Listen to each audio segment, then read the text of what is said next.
Thank you for that lovely introduction. I'm kind of surprised after listening to that, that's actually me. Nice to hear. I want to give a special thanks to Dr. Southers and Pauline for bringing me down here tonight. I'd also like to give a special thanks to my mom for traveling down here to hear me talk. And my brother who always picks me up from the airport when I come to visit.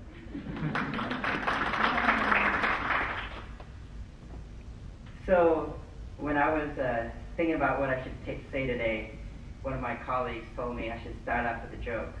So here's my attempt to start off with something humorous. Again, it's my attempt to start off with something humorous. I figured I'd tell you about a couple of the evaluations I've gotten back from students while as a TA in grad school. By far, my favorite TA evaluation is where a student lists point by point why I am the best TA ever. On the fourth point, they say, and Gomez has an awesome goatee. Yeah, by far my favorite. But don't worry, there's others. In the same pile of student evaluations, a student said, Erim's attempt at humor is funny.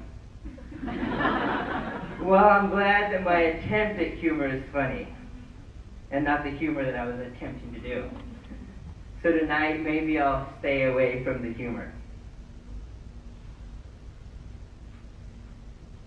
My goal tonight is to talk to you, especially the McNair students, about some of the strategies I employed to get to grad school, peppered with a few stories, some encouragement, and things to remember along the way.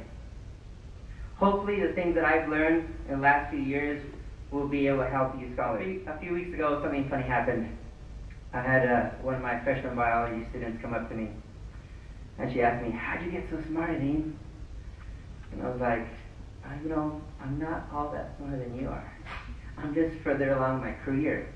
I have been working on this for nearly a decade.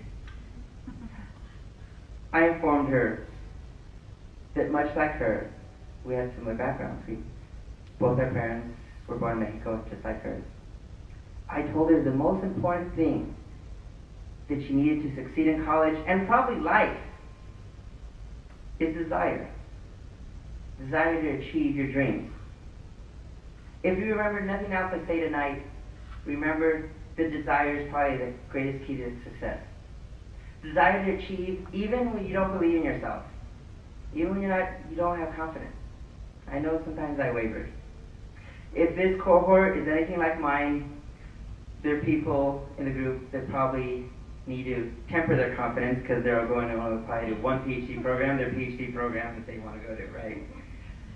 And there's others that may, be worried they're not going to get in grad school. That maybe need a little bit more confidence. When I applied to the McNair program, it was relatively new. I didn't have the best grades. Honestly, I barely met the qualifications to be a McNair student. I had just quit my job working at Safeway. Dr. Parker remembers seeing me there. I worked there for 5 years, working almost full time. In my interview to become a McNair Scholar, I even admitted, well, I'm just interested in getting a master's degree. I don't know about this whole PhD thing. Even though in the requirements it clearly states that you want to get a PhD. Not the smartest move. But the selection committee looked past that, and they gave me a chance. I bet there was a time many of you thought even getting a bachelor's degree was going to be a great endeavor, maybe one that you couldn't achieve. I know I felt like that. But look at you now.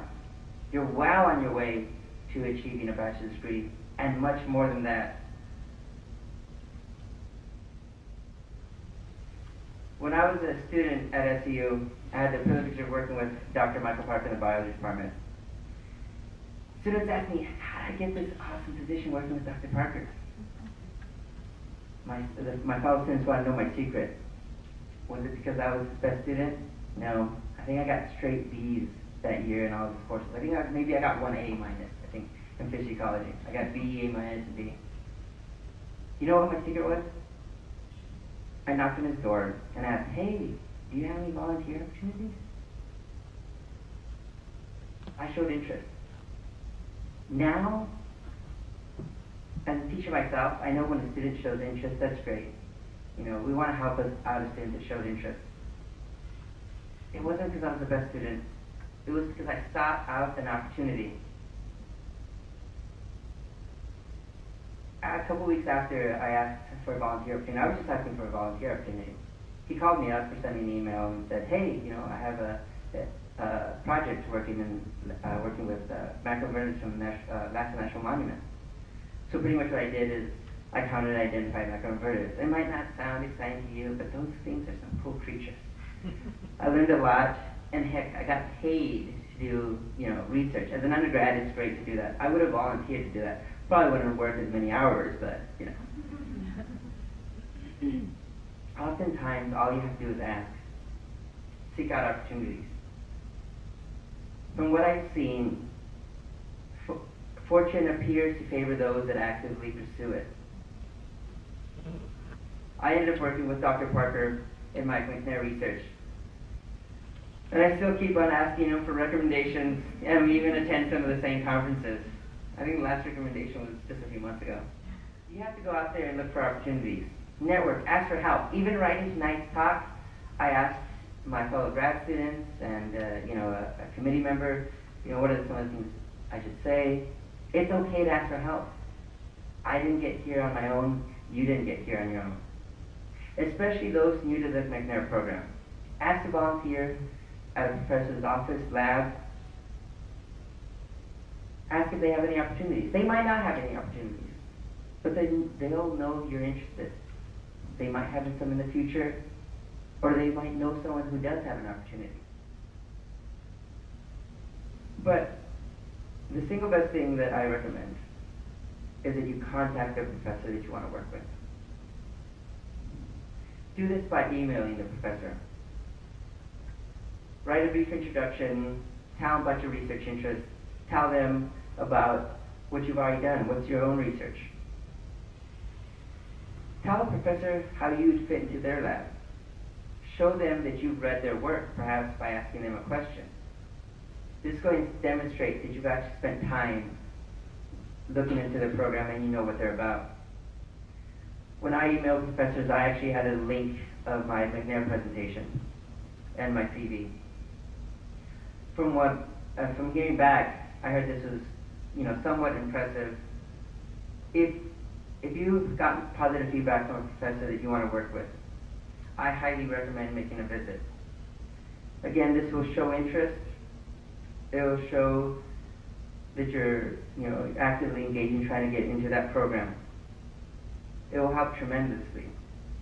You will become more than just an application. You'll become a face. You'll become a voice. It's easy to say no to an application.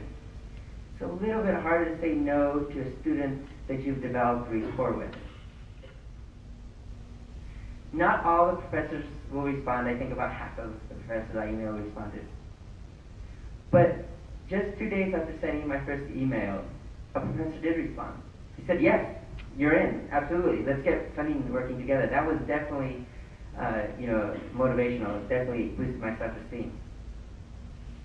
The reason that I tell you to email and talk to professors is because I only applied to 5 universities, which I do not recommend you doing. I think you all should apply to much more. I think 8 to 10 is a good idea. Of the 5 universities I applied to, I contacted professors at 3 universities. I was accepted in those 3 universities. I was not accepted into universities where I did not contact anyone. They just took my, you know, they just took the application and filed it. And one of the universities, actually Oregon State, said, you know, if you hadn't showed up, we would have just filed your application. We wouldn't have even looked at it.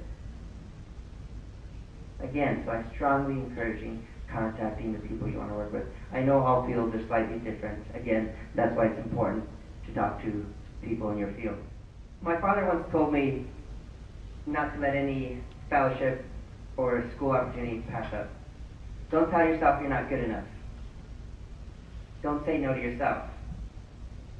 Apply and see what happens. What else do you have to lose? Oh, they might say no. Well, that doesn't have to discourage you. You have to remember your application packet is not you. It's just that. It's an application packet. I've also noticed that sometimes my greatest fear, not sometimes, often, maybe sadly, my greatest failures end up being my biggest motivators. Because honestly, I don't know if I learn all that much when I get it right the first time. My challenge to you is to believe in yourself. A lot of people here already believe in you. Remember that walls are placed there to keep people out, people that don't want it bad enough. And I know all the McNair Scholars here want it bad enough. Apply to multiple fellowships. Search for these opportunities. Even if you're not awarded a fellowship, you can still write this in your personal statement. Say, I'm applying to an NSF fellowship currently. Doesn't matter if you get it or not. They already know that you're actively seeking funding. Again, they know that you're ambitious and that you have an understanding of the grant writing process. You know, in grad school in the last few years, I've learned most of the things you're going to learn in science, in philosophy, or psychology, or sociology. You're not going to learn in a classroom. Instead, you're going to learn them step by step, accidentally, incrementally, late at night or early in the morning, in the field, trying to catch horned lizards with your professor, or even on a Friday night with good, honest friends, perhaps with a preferred beverage in hand. I have a little secret about grad school. It's fun. I've had a blast. Yeah, it's a lot of work. It is. You know, there are those nights, you know, where you're stressed out, but you've had those as an undergrad. There's been some obstacles, you know, as switching major advisors 6 months into my program, and the struggles that life throws your way. But family, friends, colleagues, and even my students have helped me persevere. One of my students asked me, "What do you want to do when you grow up?" And I was like, "I'm already grown up." But I said, "Well, you know, I want to conduct research and I want to teach." He said, "Isn't that what you're doing?" And I'm like, "I know, right? This is exactly what I'm doing. I probably volunteer to do this. I take this as an internship to do what I'm doing right now, but I actually get paid to do this." I'm so excited for all of you. Grad school is such a great experience. Earning my bachelor's degree at Southern Oregon University and going through the McNair program has led me to so many opportunities. I've gone to paid conferences, that's right, paid conferences through the National Science Foundation, where I presented some of my graduate research at an NSF symposium while visiting our nation's capital. I've gone swimming on the coast of Florida at a conference for Latin American scientists, and I even done some salsa dancing in San Francisco with fellow Earth scientists. As an undergraduate here, I worked in the middle of the Umpqua Forest, spending my evenings at Diamond Lake. I mucked around in Bear Creek drainage, conducting a distribution study on crayfish. I've surveyed amphibians across Washington and Idaho, working with a few endangered species along the way. I even had the chance to track trout in a lake close to the U.S.-Canada border. I've conducted a population study on horned lizards on the U.S.-Mexico border, meters away from the U.S.-Mexican border, in the same area that my father had crossed only a few decades earlier. Each one of you have the opportunity to achieve your dreams. You know, for me, McNair, it's a lifelong commitment of continual education, while enabling the dreams of others, which is why I spoke here tonight. Thank you.